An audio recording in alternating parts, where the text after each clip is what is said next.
progressive and entrepreneur. We've raised the bar. Learn firsthand from successful business owners and create your own path to success. I'm going to show you how great I am. It's time to hit the road to growth with team lead of the Enriquez Group, Realtor Vinny. Hi, Road to Growth listeners. Today I have Jeff, founder of Intellectual Strategies. Thank you, Jeff, for being here today. Glad to be here. I have a first question for you. How do I get one of those intros? That's awesome. Right? Get you excited. I mean, it doesn't matter what part of the day it is, just to get you a little pumped up. So I mean, I think a lot of people listening, well, especially in California, know that hiring an attorney or bringing on an attorney can get a little expensive. So I think you've kind of found a way, is kind of way I've taken it, to make it more palatable, especially for kind of growing businesses. But yeah, sorry, go ahead. We're cracking the code on that. We're doing it a different way. A lot of people, it's funny because nobody likes to hire an attorney at all, right? Yeah. Let alone have to go hire multiple attorneys as different things come up. And so we're really fixing that problem for startups and scale-up businesses. Yeah, I mean, I think for the most part, I mean, you're bringing on an attorney when you need them, and then you're kind of scared. You're like at the last second, like, oh, something happened. Okay, well, who do I go? Who do I call? And I know there's so many different specialties in the legal field, even in business. So how does your company, I guess, wrap their head around all the different kind of like avenues of, I guess, business law? Yeah. Well, let me tell you, if I can, with maybe a little bit of a story, because I had my own practice for a while. Okay. I did a lot of patent law. Yeah. We worked with a lot of innovators, a lot of inventors, help them get patents, grow their portfolios, companies like IBM and stuff like that. Yeah.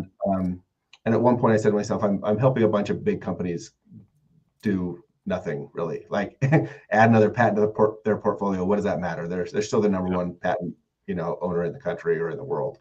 And so when we start talking about small businesses, you say, okay, on the legal side, you can make a huge impact with the right legal advice. You can also save people from big problems with the right legal help. But a lot of people, I think you're alluding to, a lot of people don't do that in a timely manner. They wait until things stack up. They got all these skeletons in the closet, and one day the CEO goes, "What am I doing? I can't do this any longer. I need somebody to help me out." And they come and they go and they look for whoever they can hire. Hey, do you know anybody who does help small businesses?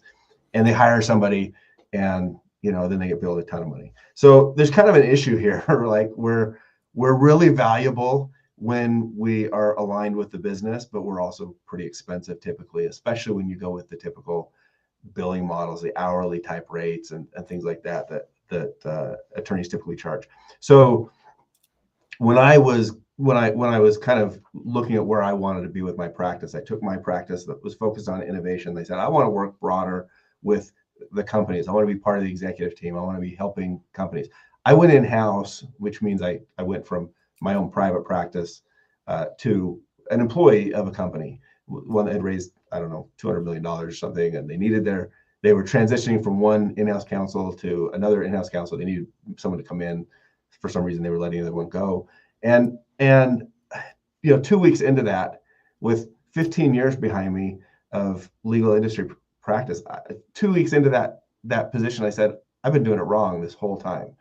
Businesses, clients don't need they need what I've been doing, but not the way I've been doing it. They need somebody who can come in and they can step in, they can be a partner with the business. And most attorneys just don't think that way. And if you talk to an attorney, if they've never been in-house, they're like, oh, I think that way. If you talk to an attorney who's been in-house, they're like, no, you don't know it. It's like having a baby. You don't know what it's like to have a baby until you have a baby. And then you're like, oh my gosh, that's like, now I get it.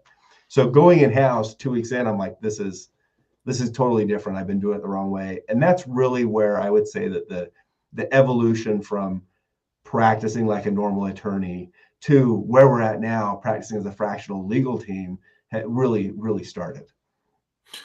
So what does that look like? So compared to being in-house and not in-house, I mean, is it more so helping out in like, as they're making a decision and what route to go, compared to I've already made the decision and now I need your help to execute it? Yeah, that's one of the differences. It really is. It depends on the company that you're with. Some companies are very good at integrating legal advice into their decision-making process. Others, not so much. They're still more reactive, even though they have somebody on hand that they can go to. So it kind of depends on the leadership and executive style of the business itself. Clearly, in my opinion, the ones who integrate legal counsel up front are much better off. Now, going in-house versus hiring an attorney from outside, the big differences to the business are going to be how easy it is to integrate that attorney into your legal and your business strategy. When you're outside, it's just hard. It's hard to pull the trigger and say, I'm going to call my attorney and he's going to bill me for 15 minutes for a 6-minute phone call. It's hard to do, but when you're sitting in the office next door to the CFO, like they just pop their head in and they're like, hey, Jeff, I had this question. We're working on this thing. Have you seen this yet? And it's just so much easier to be aware of the full context of what's happening in the business when you're part of the business, when the team sees you as part of the business and treats you that way. So that's really the major difference. From another lens, from the attorney's perspective, attorneys are always talking about how much they love in-house. They probably work as much or more in-house than when they're outside counsel, but they don't track billable hours. So you're just in the middle of everything. And the other big difference is you don't really have time to like cross all your T's, dot all your I's, button everything up, do a full risk mitigation analysis, write a legal memo. You don't have time for any of that when you're in-house. Stuff just moves too fast. And so you're really on the top end of every conversation. And if you need to dig into the details, sometimes you do have to hire out or set aside other time or team members to do that, deep drafting or analysis when it happens. But as far as like a general counsel role, which is, usually your top legal person in your company, they're moving fast. They're touching a lot of topics. They're a generalist more than a specialist, and they're strategic more than tactical. Well, let's rewind. So was young Jeff growing up had aspirations to get into the legal field, or what were your aspirations, I guess, growing up? Gosh, that's a great question. No, I think my dad once in a while had wanted to go to law school and said, hey, you should go to law school. And I'd never wanted to go to law school. Actually, I went into engineering, and then I wanted to get an MBA. I thought I was really special, and I'd go straight from undergrad engineering with some good test scores and applied all these top 10 law schools, or not law schools, business schools. And 7 of those 10 rejected me, and the other 3 I didn't apply to. So I got rejected by all the top business schools that I applied to right out of undergrad. And I'm like, okay, I guess I'll take a couple years. I'll work like they suggest that you should do, and then I'll reapply for business school. It wasn't until like a couple years into that somebody said, hey, with your engineering background, like you should, like, this was a buddy of mine who was at law school in his second year, I think, at the time. He said, you should think about patent law. Everybody, all the recruiters that come in say, if you've got an engineering degree, stick around for a minute. Everybody else, put your resume on the corner of the table. We'll be in touch if we want more information. I'm like, oh, I like to be in demand. I like it when people want to hire me. So I kind of changed the course of my career. That one conversation at my house one night with a buddy. So originally, when you're looking to get into business school, to get your business degree, I guess, did you have, aspirations, a goal to like starting a business from the ground up, or what were the plans after that, I guess? I don't think I ever had any plans. I think I just had seen my dad. My dad worked for himself in real estate development since the late 70s, and still that's what he does. He's just an entrepreneur. He just happens to work in real estate, and I think I've just seen that my whole life, and I've kind of always had this lean towards doing something where I have a lot of autonomy, a lot of control over what I do. And the story actually kind of comes full circle because I did eventually go back and get my MBA. It was just 15 years later than I intended, after law school, after running my own law firm, after working in Silicon Valley for a little bit. But getting my MBA at that point in time was great because I had a lot of experience to bring to the table with the education. And then it also helped with my transition from being, like I mentioned, that really specialized patent attorney into what we're doing now, which is more general counsel and general business for startups. So there's kind of a full circle there, if you will. No, for sure. I mean, and you can kind of see how the pieces kind of line up, where you had that idea, found out another path, and then kind of came back to it. When you were, I guess, transitioning to build your own brand, I mean, how much of going back to the drawing board, is that why you got your MBA, or what did you have to kind of change, I guess, in your mindset to, instead of just being an attorney, and not just attorney, but an attorney, but to now being kind of a boss of people, starting your business, things like that? Yeah. So I think that transition happened. There was really an impactful moment for me when I would say it was really the turning point for what I was doing. You know, I'd been to business school. I was working at the time. We'd been working for this company in-house as their employee, their only attorney, managing all their legal stuff, you know, US, international, all this stuff. And toward the end of that engagement, which I can tell you more about that, do you remember when there was that fake missile threat in Hawaii? It was like 2018, January 2018. Okay. I think it was January 8th, if I remember right. Okay. Because I was actually standing on the beach with my two oldest daughters, and we were in all our scuba gear, you know, wetsuits, tanks sitting on our backs, and one of my daughters hands me their phone. We're going to do what's called a beach dive, where you just, you know, from the beach you walk in and you go scuba diving. Yeah. And my second daughter hands me her phone, says, hey, take a picture for social media or whatever.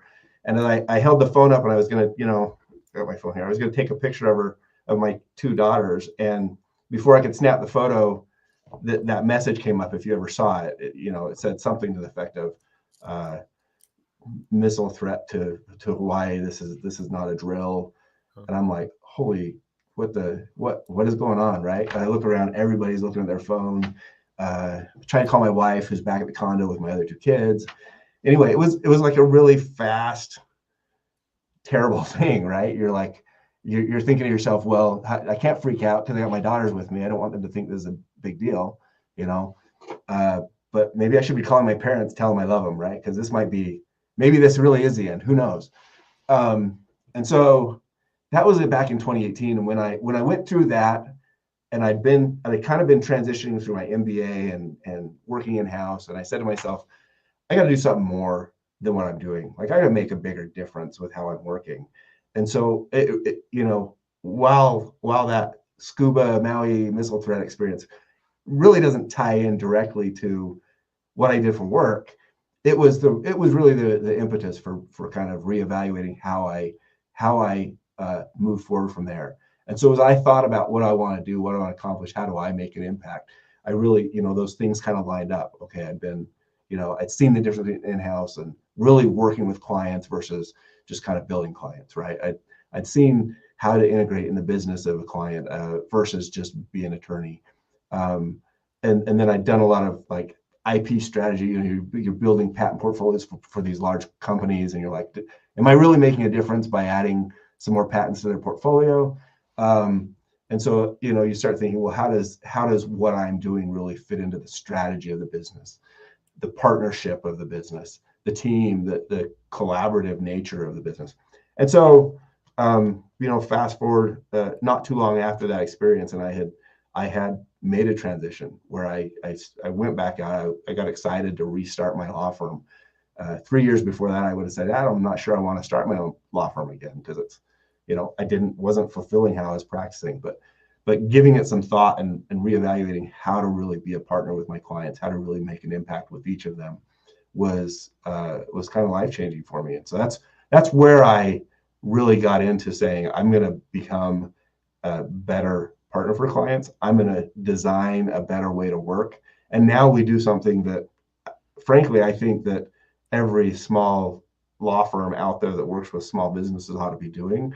But so far, we're the only ones I can find who do this approach. And but it's so we're educating the market, and it's growing. But it's a pretty unique approach. A lot of it's based on the fact that, you know, the path that I just shared with you is kind of my own path, and that's why we've come up with this unique approach.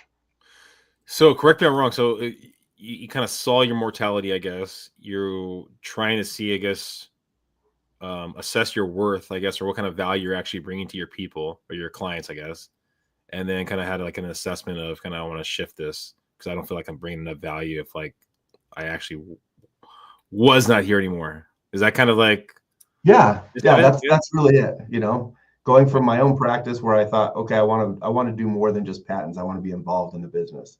Was Yeah. step one. Getting involved in the business, seeing that I wasn't that my approach that I had learned from other attorneys wasn't all that helpful to the businesses themselves. So seeing that and understanding that, then like, as you mentioned, seeing your mortality, saying how do I actually implement this, really sparked me to go out and figure that out. So we do an approach now that really is very aligned with our clients, very integrated, very collaborative. That we can talk about it more if that's something you want to talk about. Well, I mean, so you get the epiphany, you get the idea that, hey, you know what the pathway that I'm on right now is not the pathway that I want to be on. So what's the first step? Because you said things move really fast. So what was the first? Do you recall what the first step was to kind of putting you on the pathway to where you are now? Yeah. It was around that same time as the missile incident, when my company came to me and they said, I had a patent background, very technical, and they said, hey, we think we want to hire a different attorney for your job. We want somebody who's got, IPO experience. And I said, no, you don't really. What you need is a generalist in business who's good with business and can manage the specialist IPO guy outside of the law firm. You in some areas you really do want to hire that specialist to come in, but inside the business, oftentimes you want a generalist. But I could see that they had brought this up as a topic, and they were moving from Utah, where I'm based, to North Carolina. Great team, great company, but everything kind of lined up where I said, okay, if that's the way you're going, that actually works fine for me. We'll just I'll help you with the transition. We'll find a new person for you, and who does whatever it is you think that you want in your business, and then we'll you can have that new person move forward. Well, what really happened was I figured that was like a maybe 2 or 3 month transition period. It started very quickly, everything got in place very quickly, but then I essentially became what in the legal field we call outside general counsel. I became outside general counsel for the company for the next 18 to 20 months. The transition period was not very fast in terms of that company adopting, hiring a new attorney. And so I found myself in a role that I hadn't necessarily intended to be an outside fractional general counsel at the time, but that's where I was. And so, I was excited to start my law firm. I was ramping up with clients outside of my fractional engagement with this one company that I've been employed at, and things were moving really quickly there. And over the course of, I'd say, the next 2 years, we came to the conclusion that doing this as a one-man band, if you will, which is really what a lot of outside counsel do. Outside general counsel, it's a one-person job. You can make a lot of money, you can work for a lot of clients, do a lot of cool stuff, but you get burned out really easily. So you'll see a lot of outside general counsel kind of working themselves to death, making great money, but 9 months, 12 months in, they transition out of it because they don't have a way to stop the machine. That's like, yeah, you're working with great clients, every client is growing, and now your demands are doubling, and you were already at max capacity because you're working for 6 clients at once. That didn't seem sustainable to me with my background in strategy, and I'm like, yeah, you can have a competitive advantage, but if you can't sustain it, what good is it, right? And so I started really evaluating, well, what would be the way to design a practice that is both advantageous to my clients, a good way to practice and make an impact, but also be sustainable over time. And the idea of this fractional legal team came, and we really kind of put it together in a pretty solid form rather quickly to the point where we actually bring the expertise, the different types of expertise that a client needs. I typically say 95 to 98% of what a new company needs from the idea stage all the way to when they get funded by somebody who wants to, who requires them to go and hire a $2,000 an hour attorney. We really do 98% of that, whether it's contracts or entity formation or fundraising or trademarks or patents or employment stuff, like you name it, we do it. And it wouldn't be possible if it was just Jeff Holman, trying to do it all for 6 different companies. So it's a small team of people who do it, each with their own expertise, who clients can access, as if, like I said at the beginning, as if we're, down the hall, all sitting in the offices with the client. So. You had and just rewinding back really quick. So you had the idea, you had the want from Hawaii, and then you basically had the company that was kind of happenstance, right? Offer this kind of almost parachute.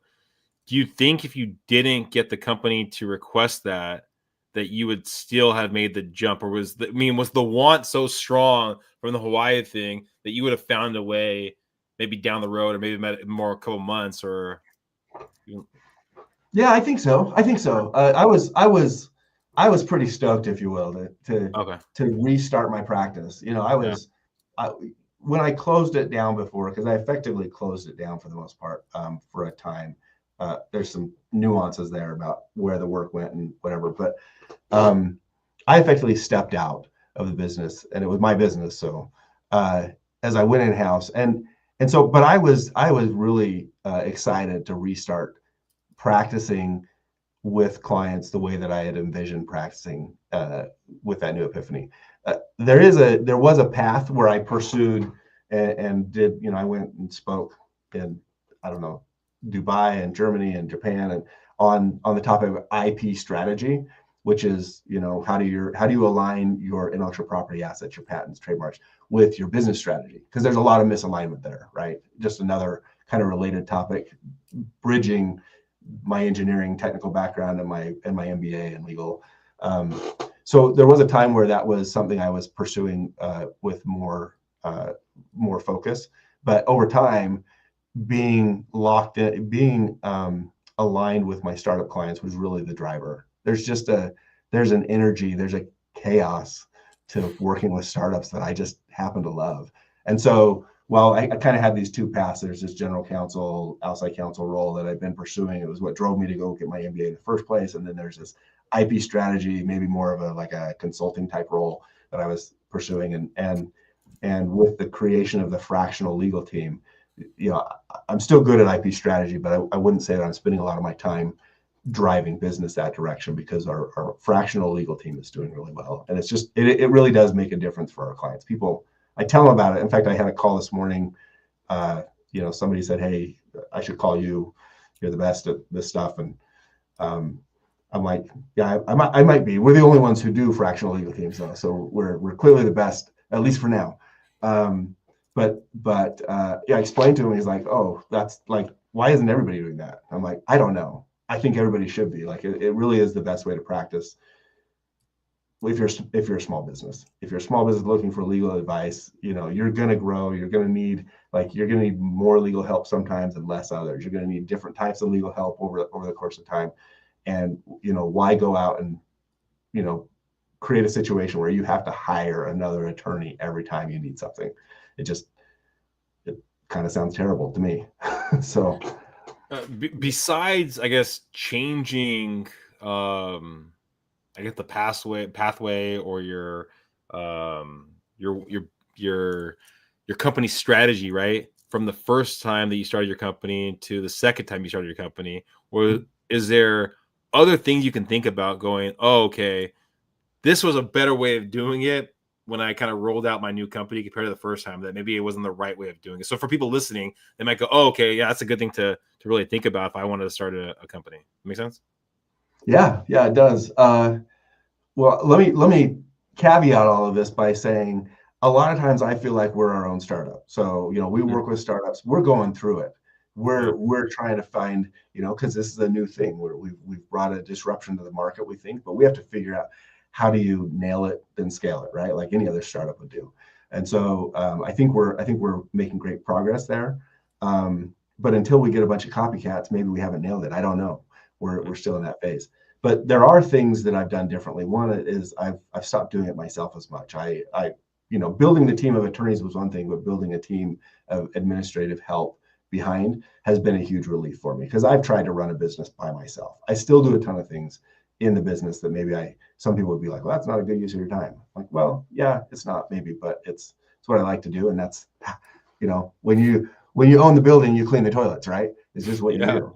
And so, so putting a better team in place, we've also got a lot of systems and processes. Like we've built out a bunch of SOPs that make our business, although it's not scalable in like a SaaS sense, it's very repetitive in a lot of the things we do. Our onboarding process, some of the interactions with clients, like we have really well built out SOPs. We have some automation around those SOPs that make it very convenient to have the same types of conversations, that the ones that we found beneficial for our clients, have those over and over without a lot of variation. So setting up those SOPs takes if you've done it, it takes a ton of time and effort, and it feels like it's wasted at some points, because you're like, do we really need to, I've just been doing the same phone call every time and it works fine. Why spend 2 weeks building out an automation that says, here's what I say next, or whatever, right? But there's power in having those SOPs. And as we're growing, because we have plans to take, like, our business model, our core team, the way that it's structured is actually very scalable. We could take and replicate that over and over, because of a few things that we've done in the way that we build our team, the way that we work together, and the way that we collaborate with each other. We can actually, as we get confident that we've nailed that one team, we can take it and replicate it. So that's only possible because we put all these other SOPs in place, I think. I guess the positive of having that first mover advantage is you've already kind of talked about. You have no competition. I mean, the negative, right, is that you don't know if you're doing the right way or doing the best way or maximum optimizing it. I mean, besides that kind of stuff, are there other things you look at, kind of like the advantage you have to being the first in the market compared to having more competition, I guess? Yeah, I think so. I really enjoy that we have a unique message, right? Yeah. I think that there's probably a dozen ways that a smart marketing mind would leverage that way more than I do. My engineering background maybe isn't the best background for saying, how do we leverage this message, this strategy that we've got, how do we leverage it better? But that's why I'm on these podcasts, because part of what I do is share our legal expertise with people. People want to know about non-disclosure agreements, or starting a business, or fundraising, or patents, or whatever, and I've got a lot of knowledge there. But the other side of that is sharing our message about the Fractional Legal Team and the approach that we brought, and so getting that message out there is really, I think, our real bottleneck, is just getting the message out there to people, like a lot of startups, finding the distribution. And I know it's, never great to talk about like true numbers. And for business owners out there that are listening, is there a ballpark of like a percentage of what they would probably save by using a company like yourself compared to general counsel or something like that? Or is there Well, there's two ways I would think about it, right? And these are ballpark figures, rough figures. The first way is if a company is out there looking to hire their first full-time general counsel, or their first full-time legal attorney role, whatever you want to call it, legal director, or in-house counsel, whatever you're going to call that, look at that budget and say, you could easily, depending on what you're hiring for, you could spend between $80,000 and $350,000 to hire one person, right? I would say roughly you're going to be in the 180 to 250 range, but that's going to be industry dependent, growth stage dependent, all of that. So if you're at a stage where you're saying, well, we have enough continual legal issues coming up that we should be hiring, we really should just bring this in-house and start managing it in-house. For the same amount or less, you can actually hire our team, and you can get access to 5 different experts across the board who are all sitting essentially in your office with you and available to you to pop in as you need. So that's from a cost saving standpoint. There's maybe points A and B here. What A is you get broader expertise and availability and less bottlenecking on projects when you have a team of 5 attorneys available.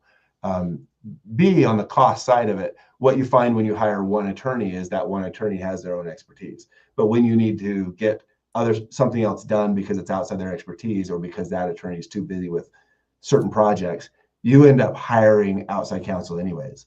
Maybe that attorney manages it for you, but you end up spending, I see companies where we We actually are their in-house legal team, but we manage outside legal spend that's in the hundreds of thousands or even millions of dollars a year, in addition to being essentially one full-time equivalent in the company.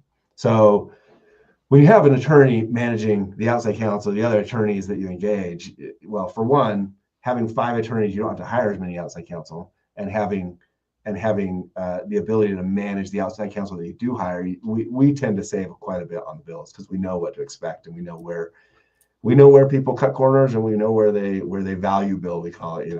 Oh, that was I only spent 3 hours on that, but that was probably worth $15,000. So So we know a lot heads are usually better than one, right? Yeah. So that's the one side. The other side is less. The other way that I think about it is less about the numbers, and it's more about the legal headache. Like literally, we do come to people and they say, hey, we've been looking for somebody. You were recommended to us. We need somebody to help. We're getting buried in these things, and we're getting behind, and it's stressing us out. And I'll say, okay, let's go in. We like to do a legal roadmap. We look 12 to 18 months ahead, and we like to plan out kind of what your major milestones are in your business, because those typically have some legal issues around them, or paperwork or documentation, whatever it is, right? How do we plan for those? And let's give you a proper budget so that you and I all know where you should be in terms of what your expected legal spend going forward. And so we're able to put that roadmap in place for companies that want it. But I'll tell you, a lot of times we get people who say, I love that idea and I want to do that eventually, but right now we're so far behind. Like, I've got a budget of X. Can you just get started? And because they're just like, it's draining to have these things sitting out there. If you've got somebody who's sending a demand letter, or you've got, I'll call them like floating obligations with employees that you've promised stock options to, but you don't actually have a stock option plan, and they're asking questions like those things. They don't need to happen. They happen all the time. We come in and clean them up, but they don't need to happen. And a lot of times there's just a non-monetary value in knowing that somebody competent is handling those things for you. Well, thank you, Jeff, for being on the Road Growth podcast. If you are listening and they want to learn more, get more information, what's the best way of them reaching out? I'm pretty active on LinkedIn, so look me up on LinkedIn, Jeff Holman. It'll say something in my headline about building fractional legal teams for businesses. And we also do, for a lot of prospective clients, we'll do a free strategy call, a 30-minute strategy call. You can jump on our website, intellectualstrategies.com, sign up for that, and let's connect. I like I said, I love the chaos of startups. So give me a call. Let's hear what chaos you're working on. I'm going to finish off just one last question. If we were talking in 5 years from now, where do you see, I guess, this niche going to, your business going to, yourself? I mean, what's your vision? Well, so on two fronts, I see our business being 20 times larger, because it really is a scalable, strategic, approach to practicing law.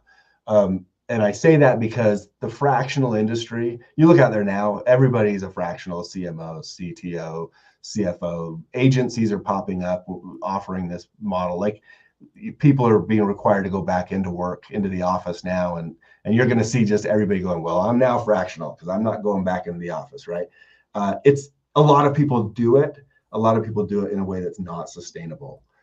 That's why they burn out. It becomes more of a gap filler for a fair number of people who jump into it. But it really is a good way to practice. It's a good way to get access to really smart people for less than their full-time salary cost. And so I think it's going to grow. I think we're going to see it happen.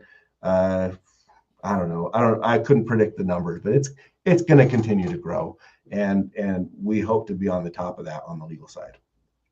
Well, thank you, Jeff, for being here. I wrote down, wow, there's a lot of good nuggets to take away, but one thing that I don't think I've ever heard someone say, and I think it's a great one, nail it before you scale it, which I don't know if that's something. Yeah. Have you read the book? No, I wrote that down. I'm like, okay, that's one I'm going to be looking up later on. So, yeah, read the book. I've got a copy somewhere. Read the book, Nail It and Scale It, and Lean Startup is another good one in that same vein. But yeah, Nail It and Scale It is an actual book you can read.